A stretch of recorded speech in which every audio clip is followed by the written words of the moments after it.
agenda where it's at, Bill.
Always giggling and Lovely.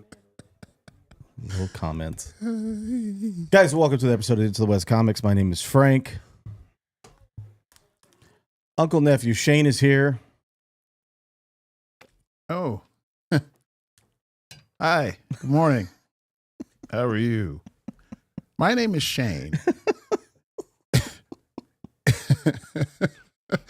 And I have a good time here on the show. Yeah, we know. We know you have a good time, buddy. I'll be over here if you need me. You got it. Hot dog, corn dog, Paul is here. I'm sorry. Hot dog, corn dog, Paul is. I was trying to do what Shane did. I am here. I deserve that. Not I don't bad. really have much else to say. My hair looks better than it did last week. Marginally. That is true. Yeah, you got the curl. That going. is much Little- better. little- I know. yeah. That is Much true. Much true. That is much true. Hair looks better. That is much true. Mm-hmm. Much truly. Thank you, Mr. Agreed. Shane. Yeah. You gotta let me know how that cotton candy is. Yeah, I'm going to try this delicious cotton candy truly. I'm going to start working on all three of these all at the same time if nobody minds. Well, we believe in you. All right. All right. I want to begin.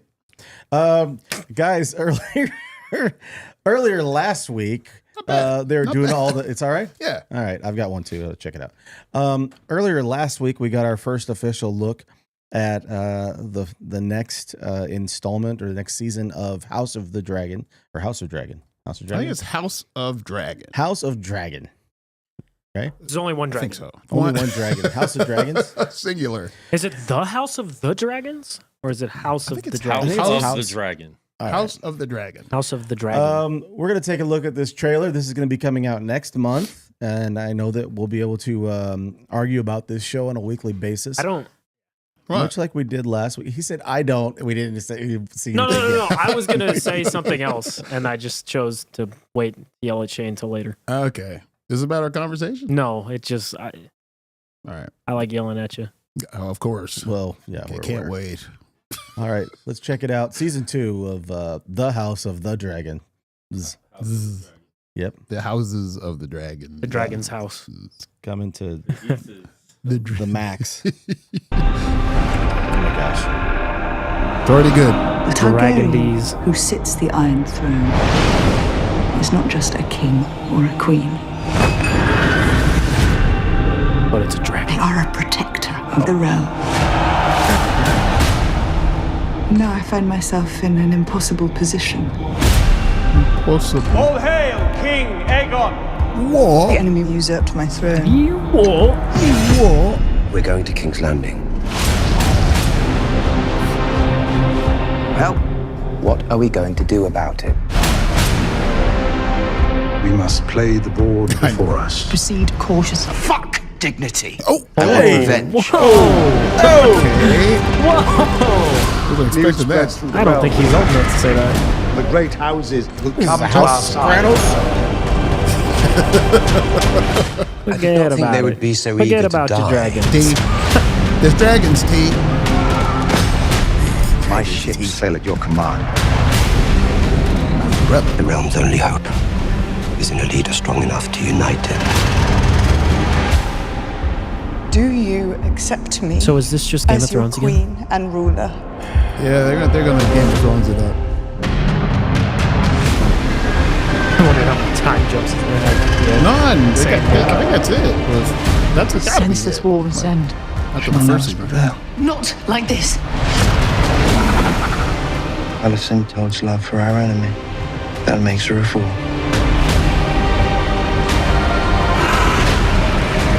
This trailer's long. The enemy without may be fought with swords. The enemy within is more insidious.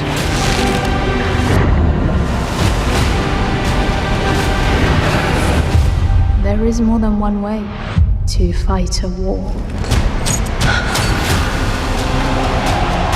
Are we watching the first episode? I get My gosh.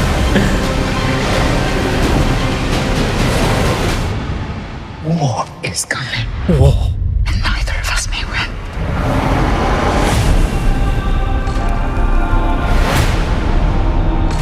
Well, I'm really excited to hear what Paul has to say because I know he loves dragons. I don't know. Yep. I don't know what I really have to say, except that that was a really long trailer. All right. Yeah. And Dignity is sister's this name. not just the same exact story as Game of Thrones, except All right. Yep. That's fair. except there's more dragons? Yeah. Marginally, by the way, because I only saw like 2 dragons in this trailer, and there was like 2 dragons by the end of Game. No, there's The 3. ends of the Games The- of hey, Thrones. all right, I've had a Ends long of day. the By the Games of end of Thrones. Game of Thrones, there was like 3, right? Yes. And there was 2 in this trailer. well, two, At the no, end of Game one, of Thrones, one, there was there's there 2. was 2.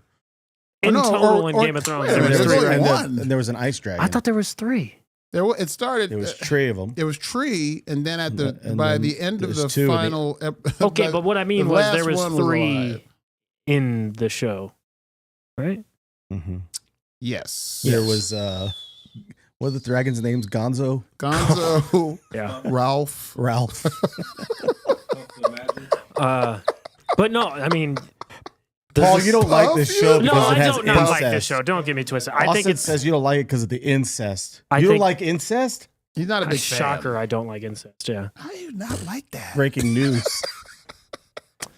Go ahead. I'm sorry. Wow. I feel like everyone was ready to say something to me, and then Shane said that. What's the big deal, man? Come on. get Brendan into the said, now. "Is Dignity his sister's name?" Everybody's doing it. Yeah.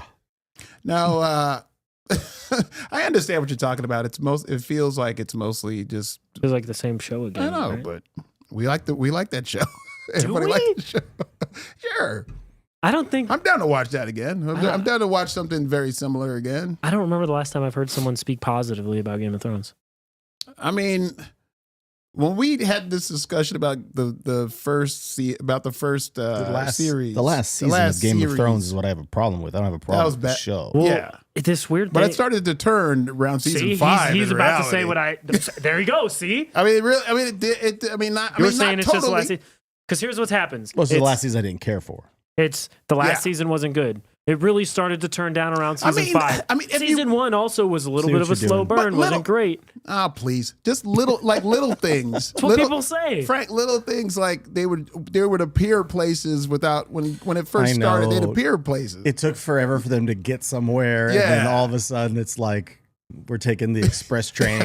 They're just over there. here. Like, that's what it. What's the guy's name? Gimli. It's like go over to the wall and get those guys and get over here. And it felt like he was gone. It took 10 minutes. 10 minutes. Or something. Here they are. Oh, I'll just go real. I'm Here they are, fast. boss. Apparently, here they come. And there's a dragon. I got them here. They were boy. using fast travel. They were too far into the game. They didn't want to have to walk. with Using their horses speed anymore. pass. Yeah. And that started But- happening around season 5, 6. It started Shout out happening more. Brendan because he says, to be fair, Austin, if he liked it because of the incest, that would be much worse. And in that case, I would be Shane.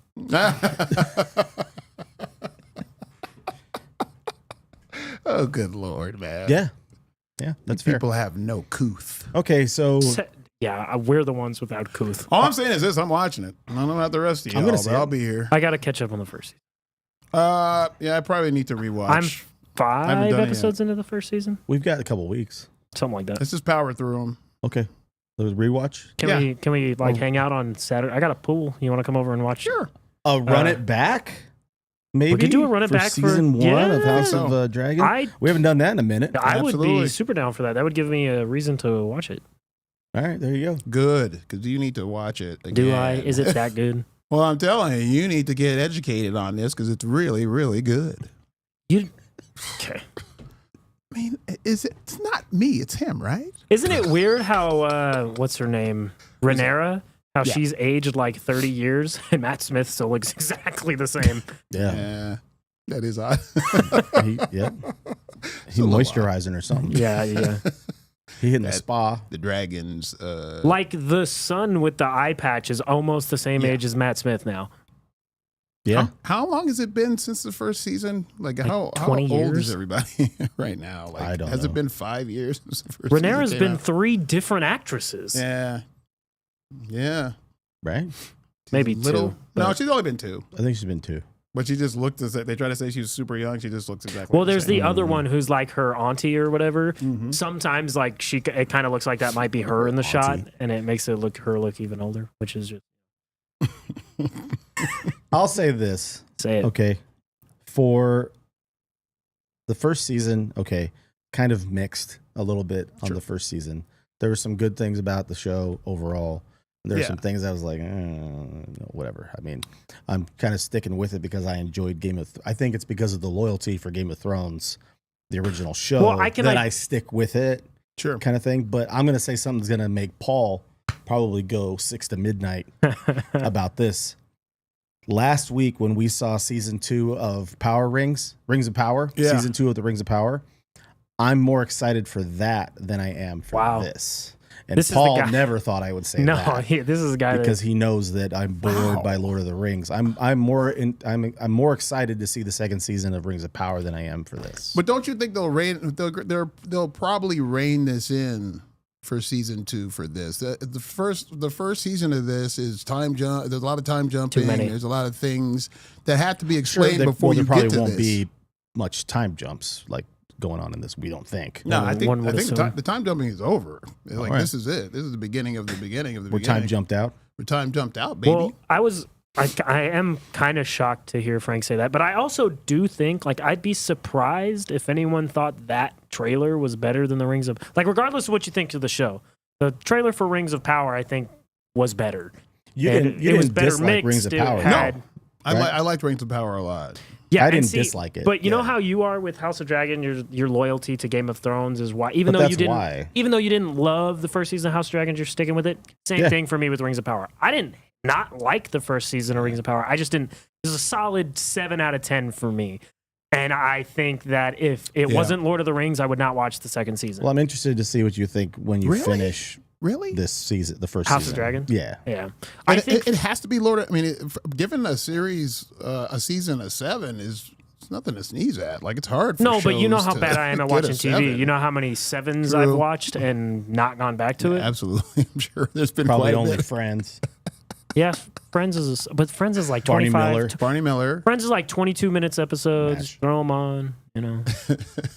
You gave the first season of Friends. No, I give the whole show a 7 out of 10. Brendan is in there in the chat. It says that after our discussion, If Liz is watching, Paul, she's about to yell at me. last week, after our discussion last week, Paul, he is going to give season 1 of Rings of Power a shot. I think he'll like it. It's great.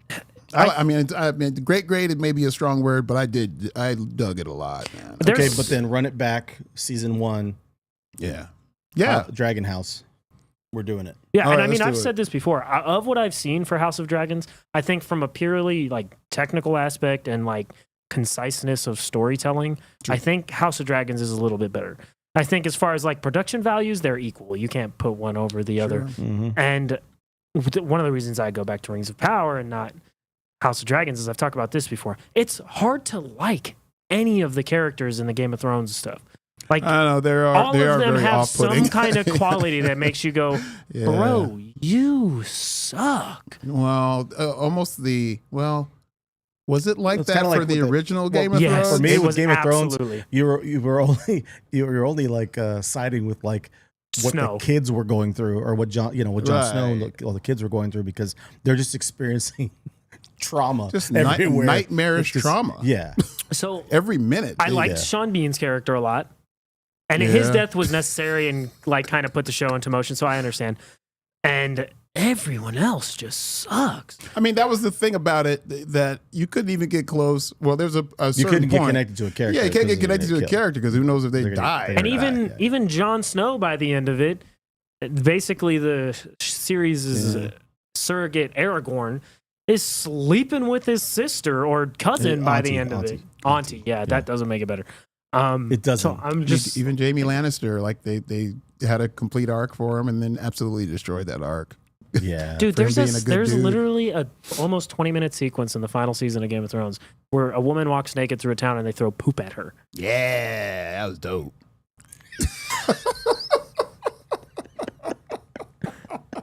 I don't know. That was an awesome thing. Well, you must admit that was awesome. Must I? Shame. But Paul was talking too about how we have the source material that George R.R. Martin was delayed for. This is going on years. He hasn't put a book out since the first season came out. He didn't have the source material, and they had to get stuff. Benioff and Weiss got everything kind of signed off by him to go in the direction they were going with this last season. And then I personally don't think he's ever going to do the book. Do we want to talk about the conversation Shane and I had? Real fast. Let's go through that real quick. Quickly. Go right so ahead. I'll set the floor for it real quick. I read this theory and I think I agree with it. George R.R. Martin's plan for the book was what we saw in the finale. And he saw the reaction to it. There may have been some details that were, but yeah. And he saw the reaction to it and said, oh, no, people are not going to like this. I've got to change something. And he went to change it, and now he's been stuck trying to make it coherent for the last 5-6 years. I don't think he's going to finish the book. I don't think, for me, I thought he was just like telling those two knuckleheads, just go on and finish this thing. Then whatever happens, and I'll finish the book later on. But I have a feeling that he never planned on finishing this thing. He was doing it for too long. I just think he got overwhelmed by just doing it for so long. I don't think he knows how to end it. Yeah, that might be another thing. He has no clue. He doesn't want to fall into what the show fell into or what the show Lost fell into. Yeah. A super obvious ending or a super unlikable ending. He wrote 5 books already.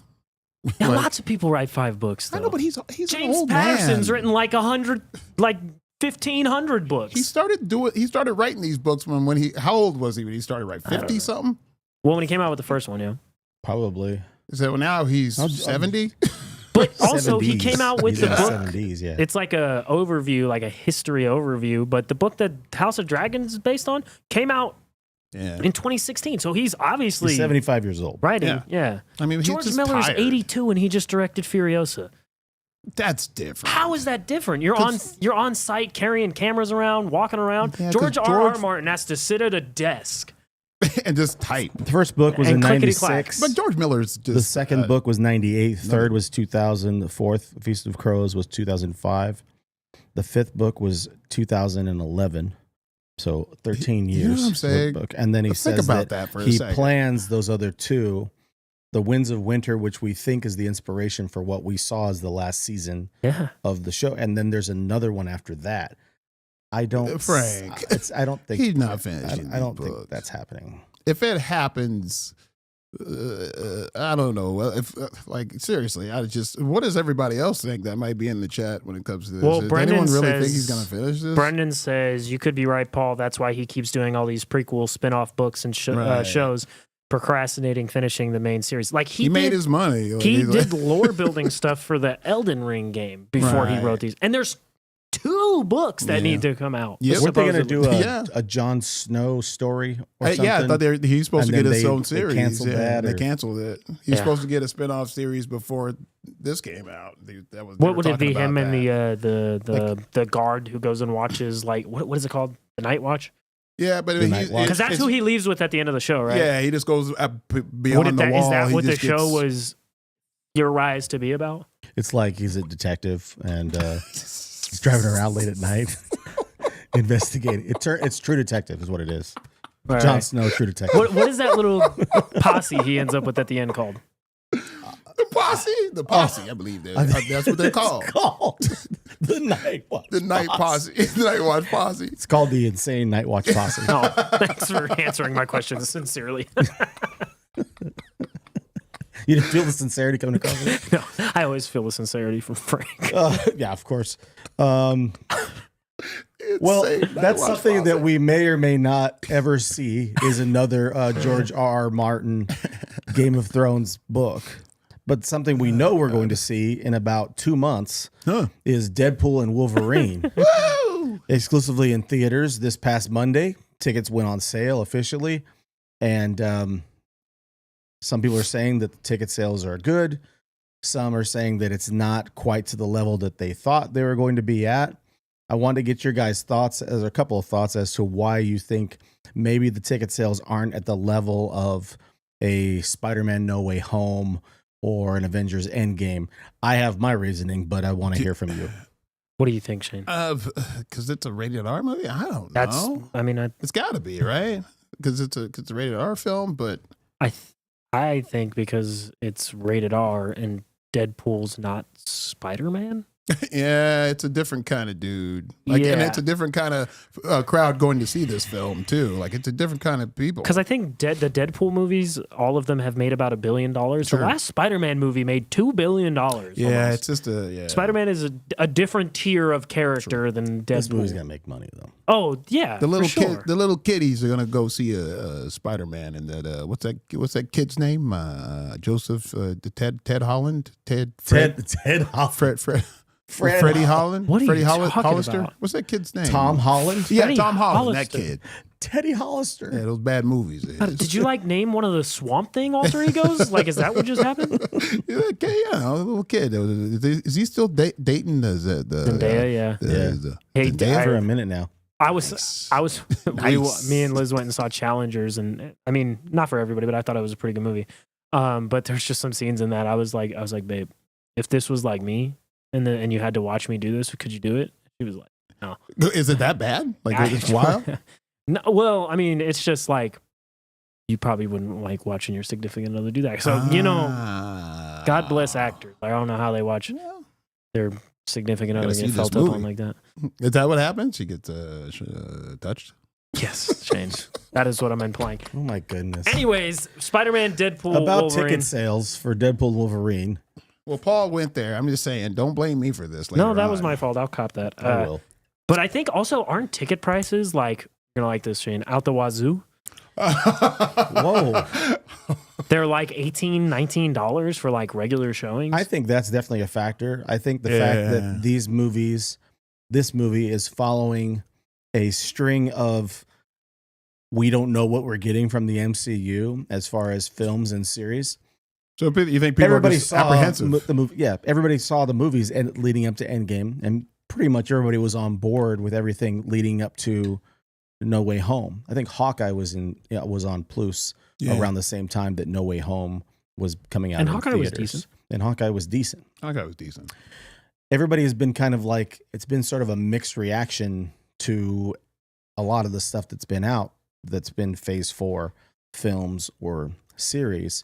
And I think that could have, it's definitely a factor. But yes, ticket prices are definitely a factor. Do you think that them showing some of the TVA stuff in the trailer and then the non-MCU mega fans asking their MCU mega fan friends, hey, what's that? And they're like, oh, it's this thing from the show and this and that, and it's this. And then the person's like, okay, I can't watch it anymore. But even we do this regularly because we do this every week, and we're watching tons of stuff from other people posting on the Twitter and the X and the Threads and the IG and everything else that we're getting all of our information from. We're exhausted by the amount of information that gets thrown at us on a weekly basis.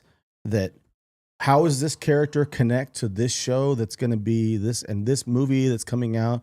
who is this person from? You know what I mean? Yeah. Do you think that? It's like you're right. As soon as somebody sees that TVA, they're going, I don't know anything about no TVA, man. I just want Deadpool to just shoot people. And Nick Wolverine said he to stab paid people. $44 for 3 Deadpool tickets. Yeah. That's kind of crazy. I'm on the AMC app right now, and that's the 7 o'clock show. I mean, it's more than halfway. 2/3 of the way full, yeah. Yeah. And that And doesn't come out for 2 months, yeah. Yeah, the movie's going to do fine, but will it do... I think some people were expecting it to do Spider-Man numbers. Maybe. And I think that was an uncalled for... the everybody loves Ryan anticipation Reynolds. isn't going to meet. But do you need pre-sale tickets anymore? No one goes to the movies. I mean, that's fair. I don't know. I don't know if they need That's to how do they gauge... pre-sales Well, anymore. yeah, that's how they gauge a lot of...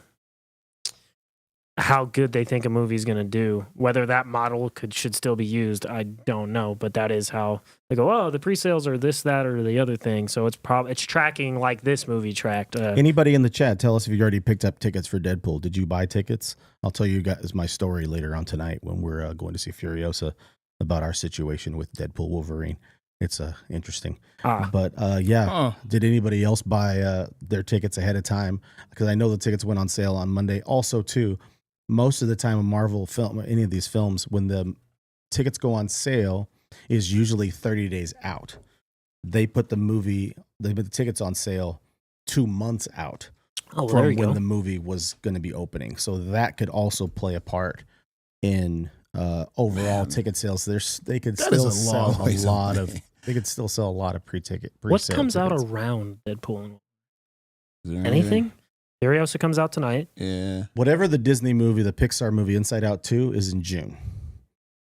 I don't know what else comes out in July that is comparable to this type of that level. talk. The blockbuster stuff this year has been pretty spread out. We had Dune in February, March, and then we have Beetlejuice is in September. Tanya, we might go see that. We're not buying out a theater. The juice is loose. Sure. The juice is loose. Furiosa tonight in what month is it? May, and then June. I don't know. I mean, Inside Out, but I guess that's a blockbuster. Inside Out's next month. That movie actually Bad looks Boys really is good, next by the month. way. Bad Boys Forever. Bad Boys Forever. No, have we talked about this before? They dropped the ball.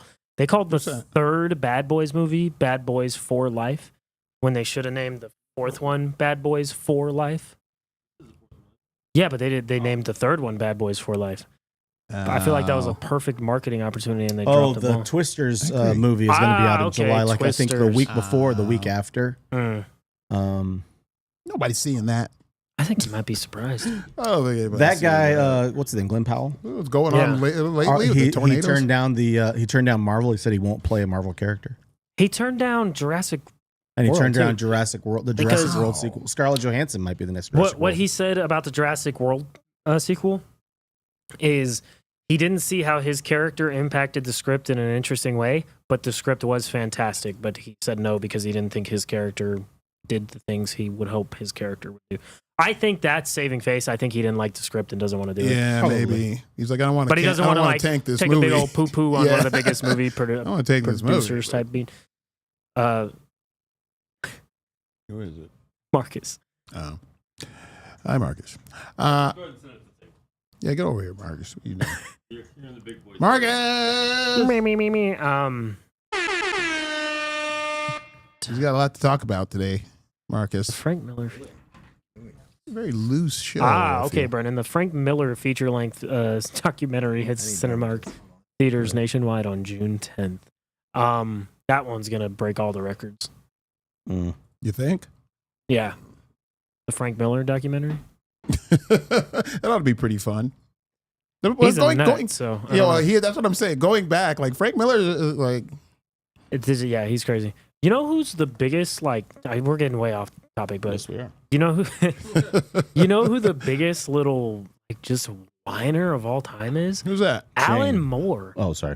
Bro, get over yourself. He'll go out to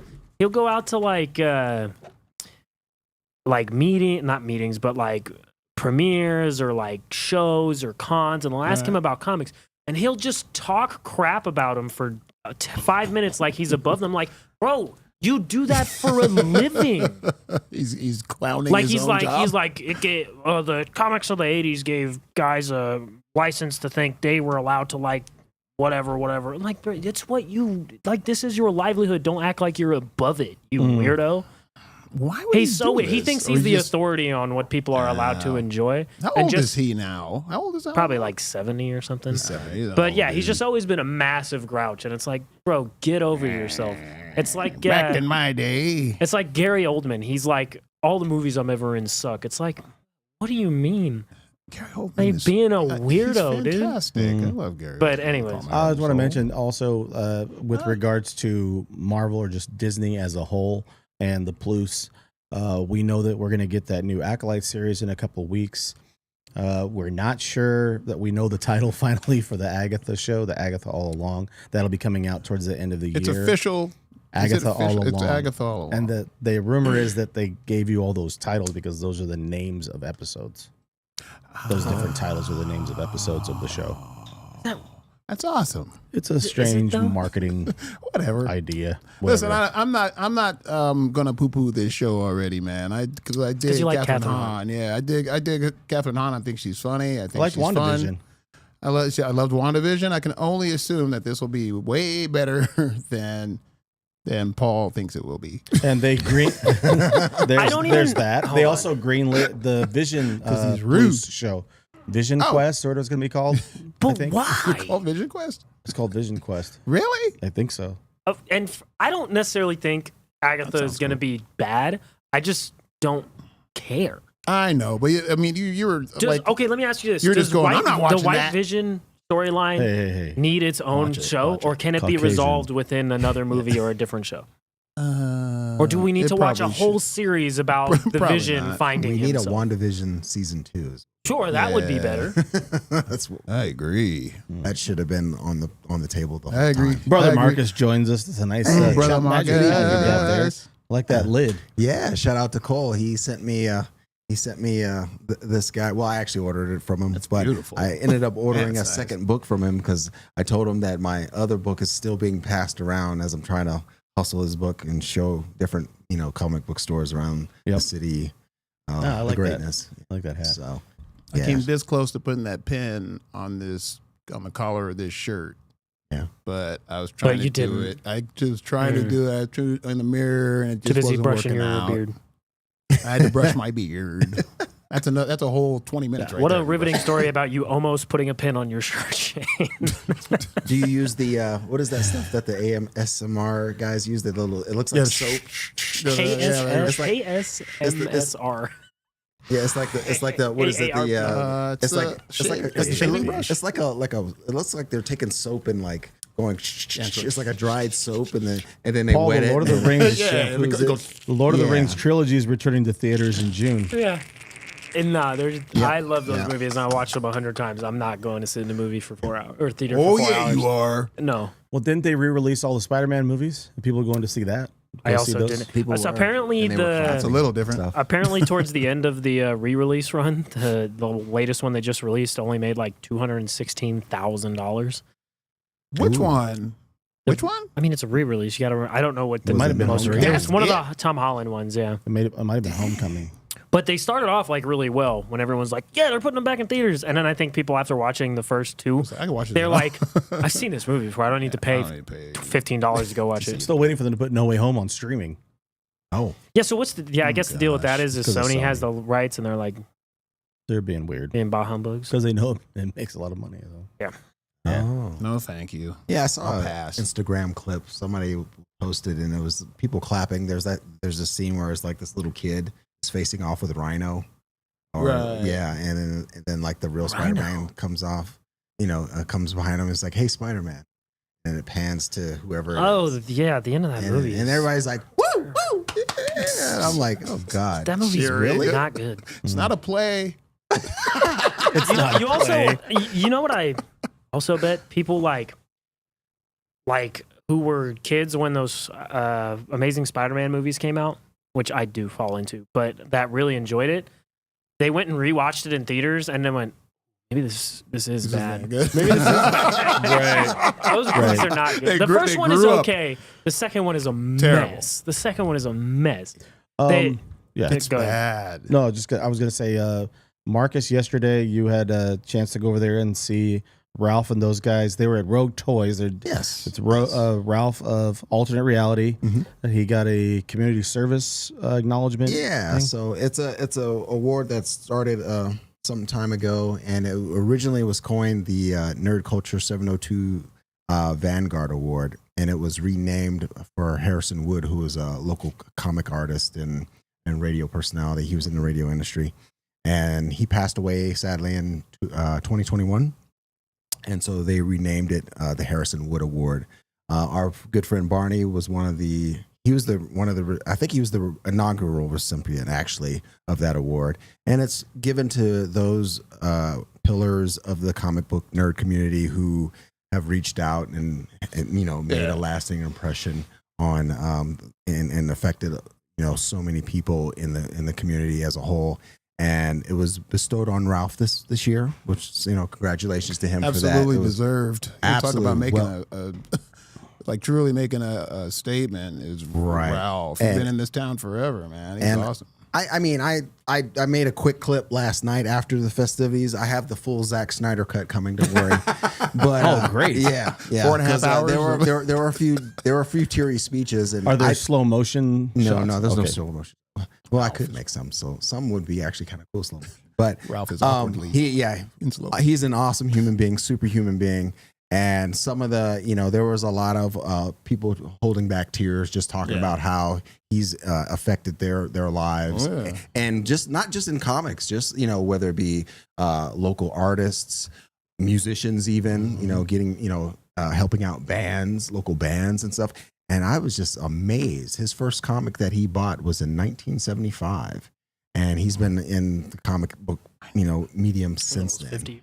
Yeah, crazy, 50 years, man. 50 years. And it's funny enough because he showed me he actually bought a old 1975 Marvel comics calendar. Yeah. And come to find out that those dates match exactly to next year. So he can actually use that 1975 calendar. He's lucky. To next year. That's cool. Because all the dates, everything lines up with the way the calendar system. Wow. Yeah. So I was like, wow.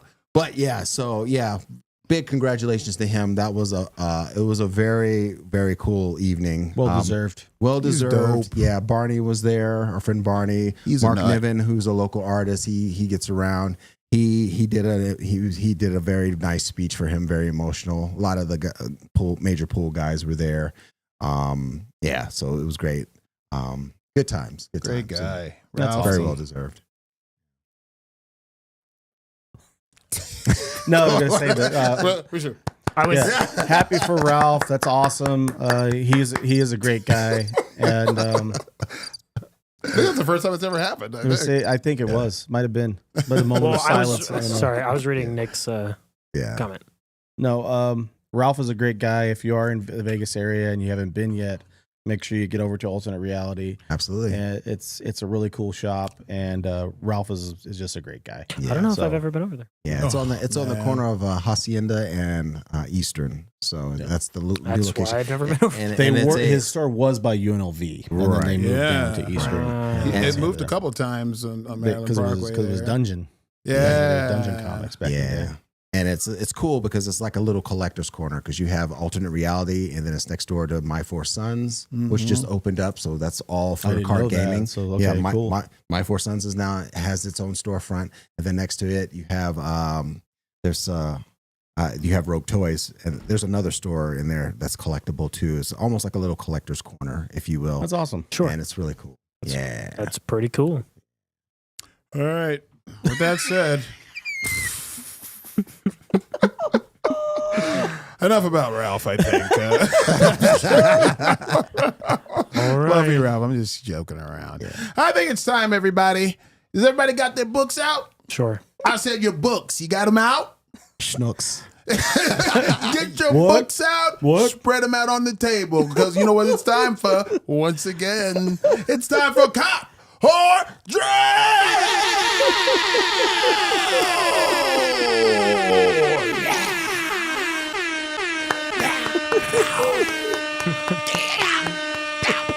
sounded like. Sounds crazy. All right. This is when we hear about a bunch of books. And schnooks. Yeah. Loosey goosey today, This baby. is where we talk about a bunch of schnookish books that people have brought in, and then I pick out the best one. You don't even know what you meant by that. You know exactly what I meant. I know what I meant. Maybe I didn't. It came out of his mouth and he went, what did I just Just for this wise guy, you're going first. That's okay. Get to it. All right, so surprise. But a couple well, you know what? I'm going to start with World's Finest, actually. So the newest issue of Batman Superman World's Finest, written by Mark Waid and Dan Mora, with I think some other art by I can't remember his first name, Mercer, and then the colorist is of course Tamara Bonvillain. This is the continuing story of all the interdimensional imps and the kind of villains they're dealing with, and all the stuff going on with that is going to lead into and tie into the House of Brainiac stuff going on with Josh Williamson's run on Superman right now, which has gotten a lot better, by the way. Started off bad? It started off great. Oh. Got not so great.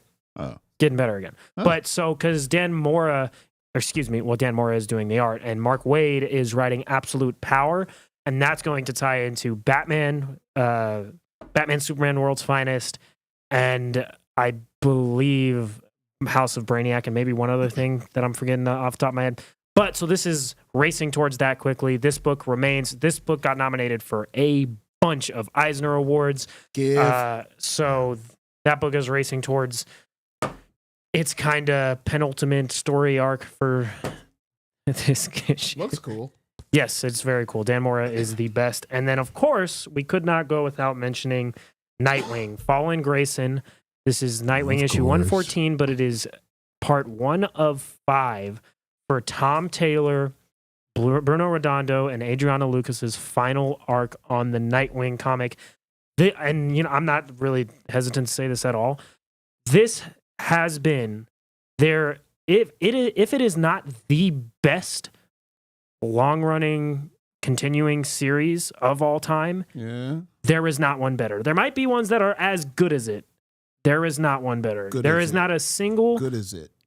Whatever. Definitely the best Nightwing for sure. The best Nightwing I think it's, in my opinion, I think it's even better than that. I think you could put this run up against any run from any major character ever, and it's just as good. Well, that's a bold statement. This run has made Nightwing the Batman level of character, the Superman level of character. You agree with this, Marcus? I don't think he does, but Batman. it's won and been nominated for Eisner Awards every single year it's been running. I definitely say he's more noticeable now because for a while Nightwing has been kind of like off to the side. Yeah. No one really cares. Kind of like Green Arrow is right now. I mean, everyone keeps forgetting about Green Arrow. That's the book for DC that's been flying under the radar is Green Arrow. Yeah, and it's a great book, but it's not at the forefront. Right. And then Nightwing Tom Taylor has definitely put him to the forefront. Yeah, because tell me how many Eisner Awards Tim Seeley won when he was writing Nightwing. I'll tell you, it's 0. Right. I'll answer that. 0. So, especially from an award standpoint, and Tom Taylor's already won one. Yes, and Redondo has won for it. This book continues to win awards. And this is the beginning of the final arc, which will wrap up everything in his story. And it's bittersweet, but also really exciting to see how they wrap it up. Yeah. Man, if they stick the landing, that's gonna be some choice. And that's gonna make a nice omnibus. Very good, Agreed. Paul. Very good, Paul. All right. All right, Marcus, what you got? Is that it for you, Paul? Give me the other one back. Oh, no, you don't. All right, you can have it back. All right, go ahead, Marcus. All right. Well, ladies and gentlemen, Distillery is a small-time publisher, but they're really growing in stature, and it's really I can't really say enough about how well their books, their titles are doing, and how quality the writing is. Them things expensive though, right? Yeah, they're expensive, and honestly, if they worked on that price point, I think they could take off even higher heights. But yeah, you really have to be kind of picky with the distillery titles you pick up. But there hasn't been a single distillery title yet that has not fired on all cylinders and has not slapped. This one is Somna. This is a Jay Lee variant cover that I picked. The other two of the series are polybagged, so not appropriate for camera. Oh, yeah. But Becky Cloonan with Tula Lote. They are amazing, bro. They are amazing artists, and they can write. You need a cold shower after you read that book. Oh, really? Man, it is so good. Hold on. So the premise is set in the time of 6 Trulies for Shane. Oh boy, I think we found our winner. So the premise of the book, go ahead, Mark, is that we're following this girl here. I believe her name was Ingrid. Yeah. We're following this protagonist. And it's set in the 1600s, around the time when we were burning witches at the stake in Europe, in puritanical Europe. And, where they were like, putting females on trial for hysterical behavior and burning them and all that kind of stuff. Yeah. And she's actually the wife of one of the main bailiffs in the town, who's in charge of actually investigating witchcraft and people being accused of being a witch and all that. And she winds up being caught in that mix herself, because she starts getting apparitions appearing to her when she's sleeping. And some may consider that apparition a demon. Some may consider it like a manifestation of her latent and unmet desires. Ooh. Because she's very much, the wife of a puritanical. Hence the cold shower. Yeah. She's very much the wife of a puritanical guy who really doesn't give her enough loving. So it's definitely on her list of things, and her struggle. You track her struggle with that throughout this title. And it's fantastically. I don't want to say too much about it, because I don't think you can say too much, because it is very good. Family show. Yeah. Is it all like that inside the book? Like not all. Like that? Not all. Do not give that to him right now. Yeah, Can you see that real fast? I'll give it. It's back. It is for mature audiences. I will say that much. Stuck together. And it is very good, tastefully done. I absolutely adore Becky Cloonan. Tula Lote, she's newer to me. This is my first exposure to her, and she's amazing. She's I think she did some Nightwing too. I think she might have. Yeah, she may have. She did some stuff with Scott Snyder of that Barnstormers series. She worked with Scott Snyder. What did she do most recently over at? She's doing DC. a lot of covers. There was something she did at DC. Was it? I gotta look it up. It's gonna drive me nuts. Sorry. Go ahead. But yeah. So this was a great series. It's a 3-issue series, just like the rest of Distillery that is coming out. And if you guys are interested in the hardcovers, the hardcovers are coming out starting in July. Hardcover. Yeah, which is interesting, because I mean, at this point, with each issue being $8.99 a pop, and they're 3 issues, bro, I'm not spending $30 again for the same story. So I'm probably gonna pass, because Gone was another one that I had to track down, and that was made. That was by Jock. That just ended, right? That just ended. The 3rd issue came out on the 8th, I believe, and it was amazing as well. So everyone, and then Tynan, his one just came out. White Boat by Scott Snyder. That came out yesterday. And Francisco Francaveli. Yeah, that one is amazing. I haven't finished it yet. It's a little more dialogue heavy. There's a lot of inner monologue in that one, and it's kind of like a small-time horror story, but it's really good too. Before you get into that one, Cloonan did the Batgirls run recently, Wonder Woman, and did the Night Terrors Nightwing stuff. Okay. Cool. Shane, Brendan just wanted to mention, please, dear God, do not read this book in a public place. That's pretty funny. Okay, I won't. I'll just read it in the privacy of my own bedroom. This counts as a public place, by the way. Oh, I will. Thank you for the tip. But yeah, if you guys can afford it, or if you guys have some sort of discount at your local comic book store and you want to check them out, I would encourage you guys all to check it out. It's really good. By Jock. There's a new one. I forget the name of it. Our buddy Brendan mentioned it last week. The Western story that just came out. Blood Brothers Mother. Yeah, that one was really good. I actually read that one. That one was really good, as well as the White Boat, which just came out. They've all been solid. They are. Yeah, they're all amazing. Solid. Yeah. Okay, and then Spectrograph is Tynan's one. Yeah. Yes, absolutely, and he's losing weight too. Good on him. He's getting real. I've seen some new videos of him, and he's losing a lot of weight. So that's good. You gotta take care of yourself. Absolutely. And then my second one, this is a original graphic novel by Jeff Lemire, co-written by Matt Kindt of Berserker fame. You know, he's the one who co-wrote Berserker with our esteemed actor Keanu Reeves, as well as Mind Management, among other titles that he's done. And this one's really, it's really good. It's a Well, the art, for starters, it's like a love letter to Jack Kirby. In fact, they even put a little blurb in the front because you got the Kirby crackle, and it's very cosmic in there. But it's almost like Cosmic meets James Stokoe in a way, in terms of style of art. And what this is about is you have a detective. He's a cosmic detective, so he can travel through different dimensions. And basically, what you have is a detective who investigates crimes against Can't show this on stream either. You can there's certain pages you can't, but it's definitely a great book as well. I'd say teen plus for that one. There's a couple of instances of nudity, but it's not too bad. But it's not egregious. It's not. Man thing in there, if you know what I mean. There's one. Yeah, there's one in there. And I like how you went right to it too, because it's only one page, but yeah. Did I? In the whole book, he went right to it. Whoa!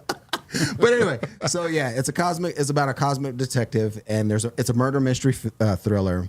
And what you essentially have is what they believe to be a god that's been killed, and that's kind of throwing everyone off, is because like gods are supposed to be immortal. So what's this one being killed?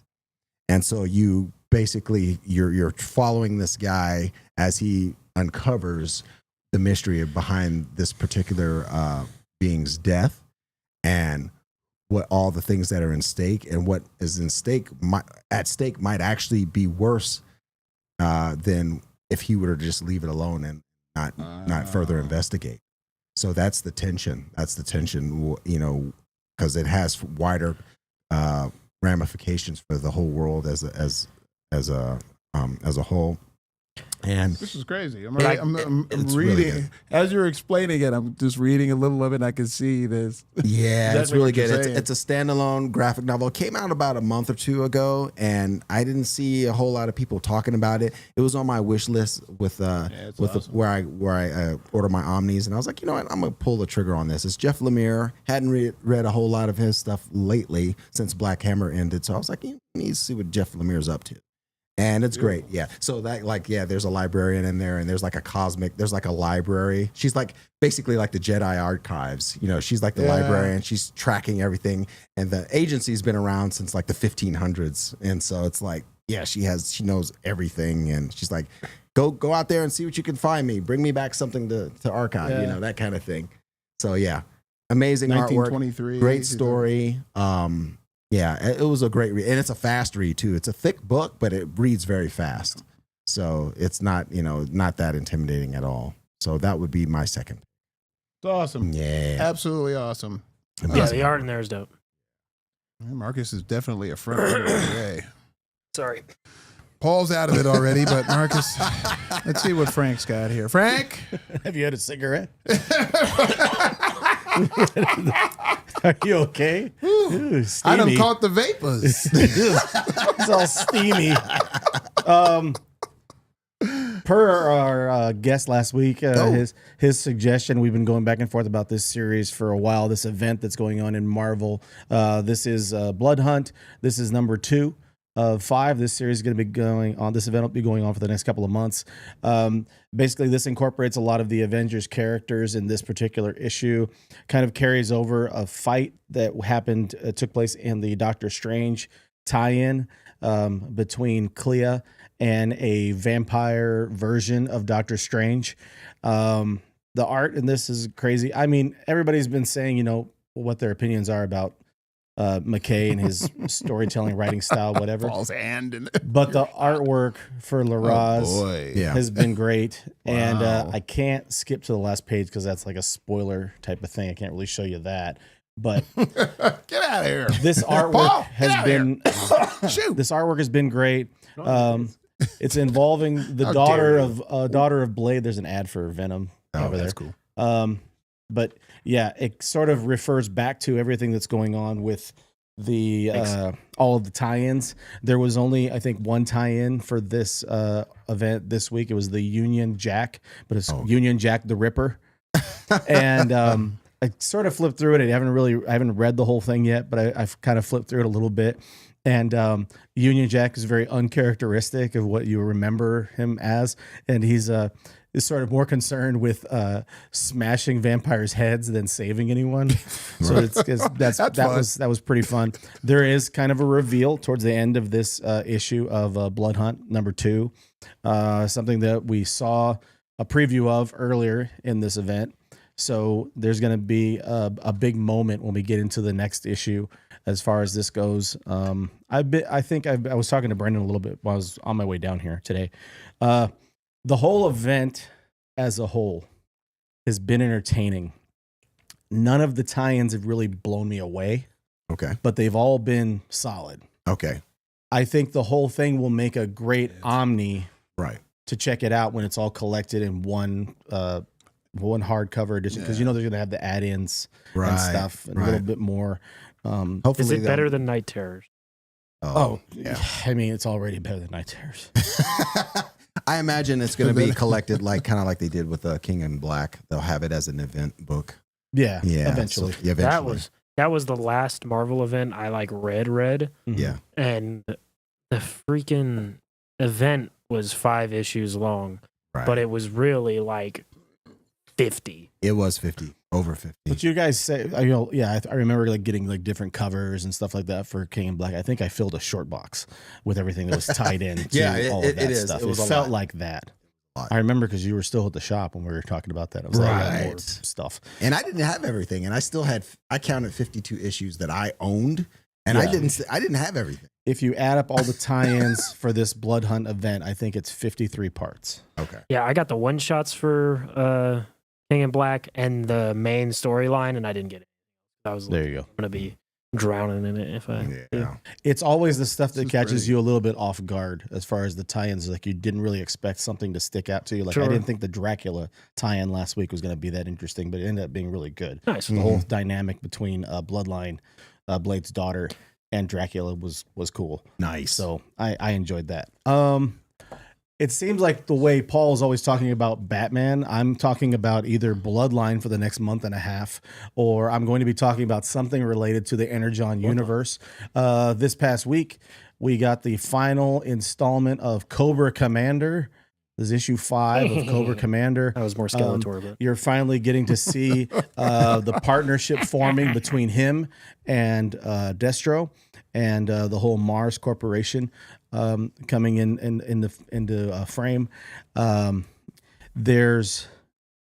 think the way that they've been able to show Cobra Commander not be so whiny and sort of like a pushover like they did so much in the animated series. They've been able to actually show his sort of crazy side, and that he was been able to go through his own trials to get to this point. And I think that the partnership, as we know from the animated stuff, that the partnership with him and Destro might not exactly be on solid ground, but they make a partnership to sort of install these android versions, the Bat soldiers, the androids, that they're going to start to mass produce these Bat soldiers. Cobra Commander, wherever he goes, is going to rub somebody the wrong way, has upset the Cobra Law Society, that underground group, and they've decided that he reneged on their deal, so they're going to go in a different direction. And it seems like they're going to be maybe exploring space and maybe connecting with another group of people that we know, or another group of creatures that have ulterior motives once they get out there. So that's going to be a really cool dynamic. The thing I've enjoyed the most about the Energon universe stuff, and I don't know if you guys are on the same page with it, is that they've shown you from all kinds of different angles to where there's gray area. It doesn't have to just be good, bad. Yeah. Whatever. Sure. Yeah, because Duke's series kind of ends and you're like, oh, well, he's trying to find a way to kind of unify with the Autobots and he wants to be on their side. And it's like, no, the series ends he's recruiting and sort of starting to work with these other people that are going to eventually form G.I. Joe. Right. But he's kind of like, no, we want to wipe them out. I want to wipe out all these creatures. They don't belong here. And that's going to be an interesting dynamic to see going forward. Is that do they find a common ground, or is he actually gonna destroy an Autobot, like blow one up or something? Try to pilfer their technology. Yes, I can't speak towards the Cobra Commander and Duke because I haven't read those, but I can speak towards Transformers. And I think within that comic, I think Soundwave has been really cool because for sure he's not the cackling kill everything that Starscream was. He's not Megatron. He's this weird in between. I wouldn't even call it in between. He's obviously a bad guy, but he's very strategic, and I can't remember which Decepticon it is, doesn't want to kill the people who escape on that aircraft carrier. Mm-hmm. Soundwave's like, we got to. Like, they're going to come back. We got to. And Soundwave... thinking man. Soundwave was like, he's like, yeah, this sucks, but we got to do it. So I agree, it's interesting to hear, like, a villain do something really... It's almost like Homelander in The Boys when he lets that plane go down. He's like, there's nothing we can do. If I try to stop this plane, people are going to die anyways. Like, what do you want me to do? But I agree. I think they're playing the gray really well. And even with like Optimus, he says a Soundwave. He's like, I want peace, but don't play me for a dummy. Like, I'm not just going to let you try to run through me. So I agree. Just for that, and I forgot to bring it. I mean, I know that he brought it last week to kind of show. Did you bring the trade last week for Transformers? Like, I gotta bring it for you to check out. I'll give it to you. I need to read this that weekend. But just the art and like the fight scenes are ridiculous, dude. That series is so good. It's Danny Warren Johnson. You can tell it's just like a love letter. The best part about it is it's a passion project. You can tell it's a passion project for everyone who's involved. It just jumps out at the page, whether it be the writing, the art. Everyone, it's exciting. It's an exciting project. Everyone's fully on board and dialed in. Even those writers that you would think aren't for other titles, for the big two. I'm saying this. Say it. Listen, you guys have given me a lot to think about when it comes to these books, but the winner this week, I know what you're thinking about, without a doubt. This Blood Hunt is dope. I mean, it's just it looks fantastic. Yeah. I mean, just looks alone. Pepe Larraz is really growing on me. And they're doing a red band version. We got that too. They're doing so how they do the red band for the increased gore pages. They're doing that for the 5-issue limited series that Hickman is doing for Wolverine. They're doing a red band version of that. Oh, nice. Cool. Oh, with Capullo. Yes. Yeah. Do the red band issues cost more money? Yes. So good. They're like $1 more. Why? I don't know. For the plastic. Because they know you got the money.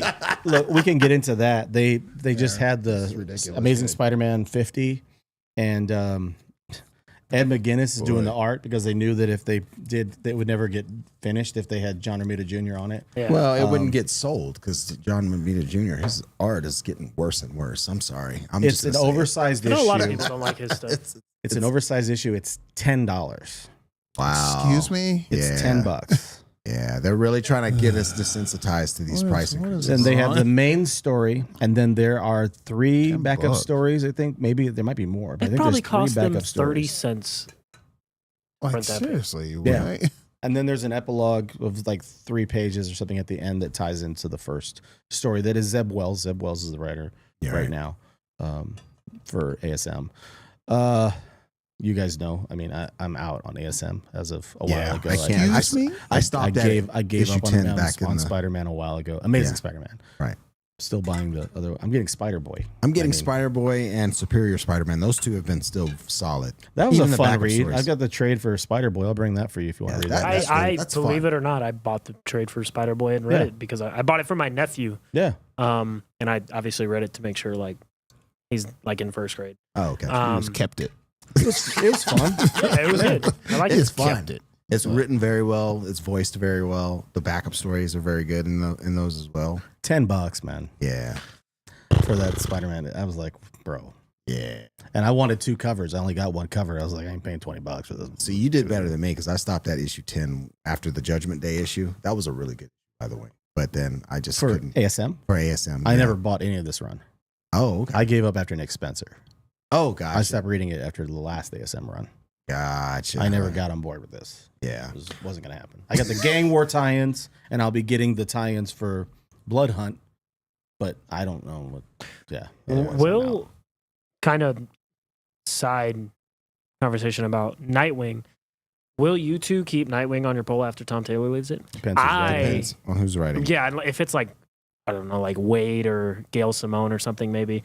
Not that it will be them, but just the type of person that would keep it. But if they're like, I don't know, if they're like Dan Waters is writing it, I'm not going to keep it. Right. Not that there's anything wrong with Dan Waters, but that like kind of creator. Yeah. It depends. Because I'm at the point now. Or Mariko Tamaki or whatever. Mariko Tamaki, yeah. Tamaki, yeah, I would not keep it on my bullet. Who's writing it? So I'm at the point now where, mainly financially, it's to the point now where you have to really be judicious about what you pick. Yeah. And right now, even as much as I love Daredevil, I'm even considering cutting Daredevil just because Saladin Ahmed, I mean, he's not a bad writer, but he's not really great either. He's kind of like, so when I heard that he's probably going to be taking over, well, I think it's confirmed now that he's taking over Wolverine after issue 50 when Benjamin Percy takes over. I'm probably going to drop Wolverine. Yeah, I mean, that's yeah. Is it because, I mean, it's basically because have they incrementally just kept going up with these titles, or is it because they stayed with you know what I mean? Like, they stayed with that rebirth thing within DC, and Tom Taylor just took over because the number, they were like in 80 something, I think, when he took over. He took over it, and he just stayed with it. Well, was it maybe 80? It was sooner than that. It was might have been 70 something because his run's been like almost 60 issues. Once it's gonna have been almost 60 issues or 50 issues. I want to say I want to say it's Nightwing 78, either 75 between 75 and 78, where Tom Taylor takes over. Yeah. Yeah. Well, Mark Waid's run on Shazam is going to be ending soon. They're going to have a new writer, or that series is just was ending. Also nominated for an Eisner. Was also nominated for an Eisner, which has been great, by the way. And your boy Moore has been nominated for 3 this year. He's been nominated for 3 different. He was ones. Best Pencils and Inker, art, and cover, and ongoing series artist. So, that's Mark Waid. So I think Mark Waid is probably going to end up taking over Nightwing, if I had to guess, because I know it will stay on momentum. my poll if Wade. I don't think they just want to they can give it to our guy PKJ if they want to. Yeah, maybe. Do you think? I wouldn't object. Or maybe that's why Shazam is ending, because he's maybe taking over because he's doing Absolute Power, and then he needs. We're talking about this guy Jed McKay, who's the architect for this whole Blood Hunt thing. We know that he's not going to write Avengers, Doctor Strange, what else? Moon Knight, and an X-Men book. His Doctor Strange is going to fall off. Yeah, right. Something's going to fall off. Yeah. Well, I don't know, because I mean, I caught up with Avengers and I'm already behind again. Like the guy is just on something. He's he's pumping it out. He's writing these many titles at one time. Yeah, he writes. He's writing Avengers. He's running the Blood Hunt event. Yeah, he's writing the main story for Blood Hunt. He's doing the Doctor Strange. What is it called? The Resurrection of Moon Knight? No, the Vengeance of Moon Knight series, which is basically just Moon Knight. It's Moon Knight. It's a different Moon Knight. Yeah, but it's basically just Moon Knight. They just rebranded it. Right. And then he's going to be doing one of the 3 X-Men series when they start over with the X-Men stuff. Jeez. Gail Simone will be writing the main X-Men title. Okay. You still have Peach Momoko doing her thing in the Ultimate Universe. You have Mark Russell doing X Factor. That's right. I forgot about that. And which will be interesting, because X Factor has never been interesting to me. It's either way back then. There's somebody who can make it interesting. Back then, we were young bucks. Yeah, it's either been X Factor was interesting. It was either X-Men or X-Force for me, just because I'm sorry, X Factor was interesting to me. X Factor. Yeah, I think if I never read any of the Peter David stuff. I think if I read the Peter David stuff, I'd be interested, because I hear a lot of great things about his run on X Factor. But yeah, for me, it just didn't hit with the newer stuff. It was always either Benjamin Percy's X-Force or Rick Remender's X-Force, the Uncanny X-Force stuff that he did. Rick Remender and Alex Acuna? Maybe. I'm fine with them transitioning away from the whole Krakoa thing. I'm fine with that.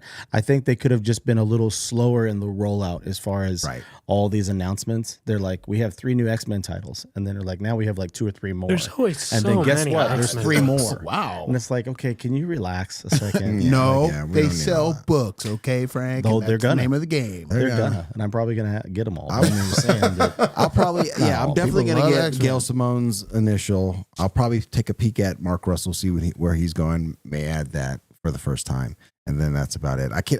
My policy is no more than 2.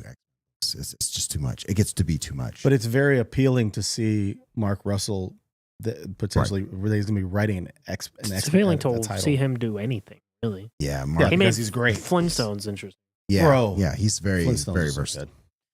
Do we Flintstones think top-notch. the last thing on this topic of like writers? Do we think that Tom Taylor is gonna do Justice League? That would be cool to see. Honestly, that would be cool to see. I wouldn't mind that. You already know my thoughts. I want PKJ to write. Yeah, Justice but League. I mean, when are they? There hasn't been a holding out for Justice that. League comic for almost a year well, now. we think no longer than that. Yeah. I think that it's going to come out of this absolute power thing. Yeah. That they're going to have. I think it's going to be a smaller team. But I they are don't gonna think- have a Justice League book again. I don't think Wade writes it. He's had his runs on Justice League, and I would love that, but he's had his iconic runs. He's probably wants to do other things. He could stay on World's Finest for the next 2-3 so then years. Tom Taylor I'll writes keep- Titans and Justice League. Oh my I don't God. think he's going to write both. Maybe Titans becomes Justice League. Ooh. Yeah, Ooh. it morphs into it. And who does the art? know. Lou Pacino or Redondo? Or sorry, I was thinking of Wade's artist, but so Simone DeMeo, Oh, yeah. maybe. I'd lose my mind either. Or way. even who's doing Titans? Who's doing the art on Titans? I forgot. Myers. No, he did Beast World. it might be Lucas Myers. Uh, Samney's doing the covers. Yeah, Chris Samney's doing covers. But Myers is a cool dude, by the way. He's super interactive on the interwebs. On the Oh, interwebs. nice. Yeah, he's Yeah, very cool. Dope. yeah. Stand by. I wouldn't mind seeing that art featured on Who Justice was League. on Titans? Nicola Scott. That's right. Okay, yeah, Yeah, I wouldn't mind that either. yeah, Anyways, yeah. So yeah, Lucas so Meyer is the artist right now. So it's on Titans. definitely Titans, so. yeah. and I think, sorry, No. Just on just the comic industry in general. It's just like we're at the point now where we kind of, so things get a little bit better economically. We have to really make those tough decisions about cutting and How figuring out what many titles is in your pull box? This is interesting. I I don't know. You have no idea. That's how many you got in that bad boy. I probably cut about 10 or 15, And maybe a couple still- of months a month, and I still But I got I 20. know a lot I don't know. because it's like I don't know. So You're I a scaled. maniac. So I I don't know scaled how many I got. DC You're a way maniac. back. I scaled DC way back, and a lot of the titles were ending anyway. So Right. usually I tend to just do it through attrition, like because if they're mini series or whatever, yeah, they're good. You know, and then You're, the ones you're in the run because you've already got like the 3rd issue of the 5-issue limited series. right. Just, So like, might wait as for well it to end. continue. So that's how they get you. But yeah, so DC definitely. But then my independent stuff, that's where it's just like I have more indies than Marvel. boy. I have a lot of I get lot Marvel, of but I have indie, more and indie then than my Marvel. Marvel kind of has been kind of increasing. So I have to kind of I get more DC books than anything. prune it back. I get more DC I books have- than anything. Yes, And Really? I that have was- more indie than Listen, Marvel. I've got just shy of 15 on my pull box. That's what I was gonna say. Like, if you got 20. What do you got? 20-25 in that pull box? Chilling. Oh no. Not that many. No, it's more than that. I don't know. I don't know what I See, have. the thing is that the way they get you is they don't know. I don't know. So not everything Bruh. comes. So not He's out of everything his comes out mind. at the same time. So that's Yeah. how they get you. But sometimes it Yeah. does all come out at the same time, and that's It's- when oh it, my that's God. when not it- Brendan's number. That's when it hits you over the head. You're that's like, when you're just like, bruh, oh my that's god, not I have Brendan's like 25 number, bucks but or it's whatever. close to Brendan's number. What's most Brendan's likely. number? Brendan? Brendan says right now I have about 80 books on my pull list. It's not 80. It's not 80, around. but it's going It's that around direction. there. We're closer to 80 than 20.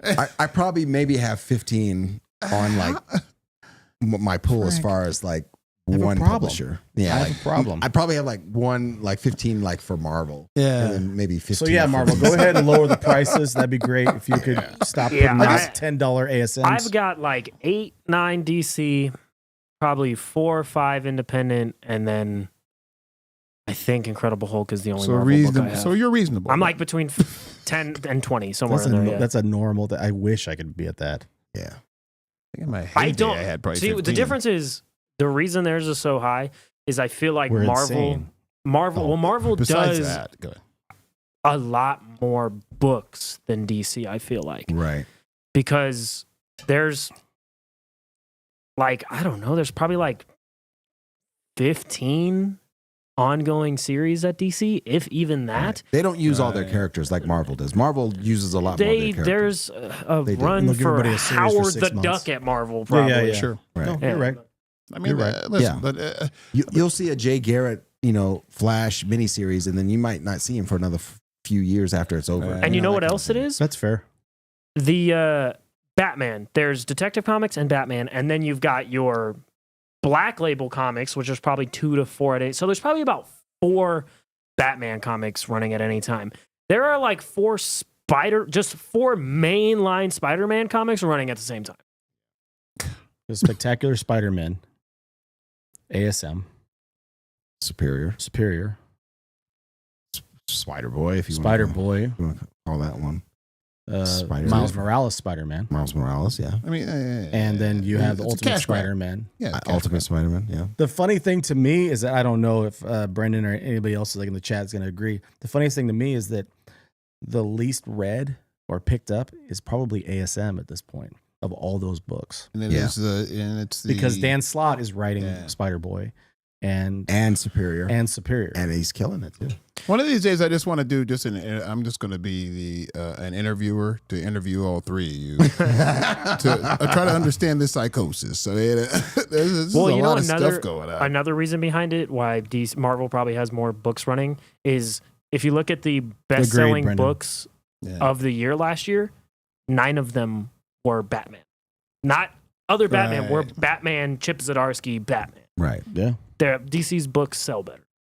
Yeah, because it's just DC's just a better brand out of the two. Well, it's the IP. Out of those, out of the main. Well, two. and I think we talked about it last week. There was 15 DC books nominated for Eisners. There was 5 Marvel books nominated for Eisners.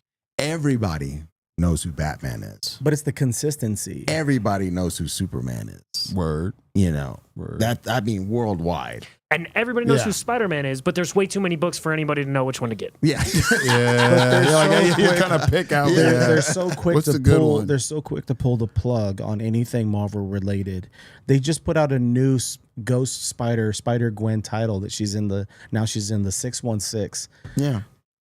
Since 2017, there's probably been 3 or 4 restarts to Ghost Spider-Gwen. Right. Why do they need to do that? Yeah. What is the point? And why? What's Stephanie Phillips is writing this new one. I'm interested. I picked it up, so I'll end up reading it. You're kidding. Of course you picked it up. All right. You can't control yourself. You got no control. I don't. She writes DC. Unbelievable. Very well. Listen, I like her stuff. you really need to dial it back. Her big one was Batgirl or Batwoman. I think she did some of the Amazon stuff too. We're gonna get Shane a cold shower, and then we're gonna get Shane a cold shower. I want to check in with everybody. Shane, what do you have for the people? We got to get out of here and watch Fast and Furiosa. Yeah, I just want everybody to get out there immediately and watch Furiosa because Anya Taylor-Joy I don't know what I thought he is was one gonna of say. the most beautiful human beings I've ever seen in my life. So that's why they should go.